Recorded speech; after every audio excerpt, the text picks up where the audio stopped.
So this is the headers. That one's fucked.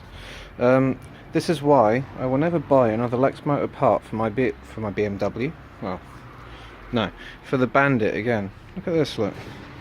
I've not tightened or loosened this clamp. It's loose. Just falls straight out. Piece of shit.